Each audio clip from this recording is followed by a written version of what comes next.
Hey everybody, this is Dan Nichols, MichiganWeddingDJ.com. I am going to show you the Jam Handy. It's on Grand Boulevard in Detroit. I'm out of Royal Oak. It took me about 15 to 20 minutes tops to get there. That's just sort of a street view from the front of the building, or right near the front of the building, and that's the Jam Handy right there, the big wide building. There's like a house attached to it. That's pretty cool. This was a complete hipster wedding. It was amazing. I was laughing with one of the other vendors saying, man, 20 years ago, if you had walked into a building like this, you would never have thought about it, right? But now it's kind of trendy and cool to do this, to do these sort of industrial old vibe buildings. This used to be an actual, a building that they shot industrial films in, and they did for the war effort, propaganda and stuff, you know, from the U.S. and also later into automotive. Walking in through the doors here right now, this is on an August day in Michigan here. Looking to the left. That's just what's a mixed gender bathroom, it says. I always go in here to show you, because if you're out of town and you're a bride or groom looking for a venue, I like you to see it. They did a really cool job with the props, in my opinion. And by the way, this is the look, you know, beat up, but yet it was neat. I liked it, and I'm an older DJ, so anyway. Going down there, there's more bathrooms down there in the basement. And by the way, that was about 5 steps down, so not too bad. The main room, when all the guests first walk in, I'm showing you the upper part here. Nobody goes up there, though, during the event, at least not at this event. There was about 100 guests at this wedding. That's the groom in the light blue suit tux back there.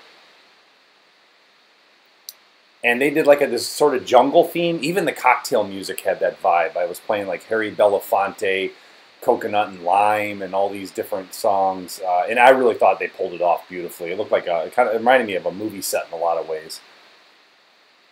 There's the groom to my right. He's got like an old tie. There's his cake. They wrote on it. It's kind of wild. Look at the head table again, and now I'm going to do another cut here.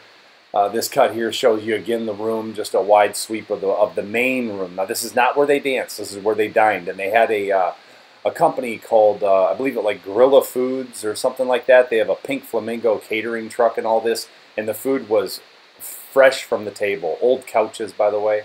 The food was amazing. I can't say enough about the food. If you want to shoot me an email, I can send you the name of the caterer. It was actually picked that day. This is out back of the building. This is where guests hung out. This is an alleyway.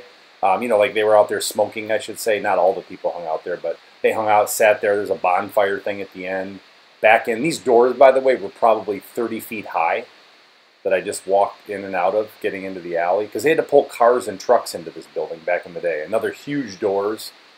And this is where they had the ceremony and where the dancing happens. Look at those chairs. A lot of detail. That's me set up in the corner. I'm not there. I'm on the video, but there's where the mic was. And now this is another I'm backing up. They got married right there. The ceremony lasted about maybe 8 minutes. And again, this is where they all danced afterward. The chairs were cleared out.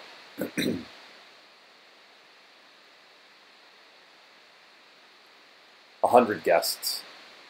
An old Nash automobile back there in the neighbor's yard.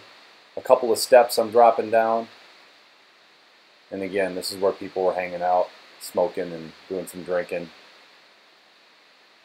It was a nice night, actually. It was probably in the 70s. And I back up here just to give you some perspective. A double door here, right? 1, 2. Just a photo. Anyway, that's the Jam Handy in Detroit. I thought it was a really cool place. There's definitely contact information online. The guy that bought it, I think it was in the last 10 years, and it's become a wedding venue. He said he had no idea what it would become. Anyway, if you need a great disc jockey, I'd love to have that opportunity to help you. MichiganWeddingDJ.com.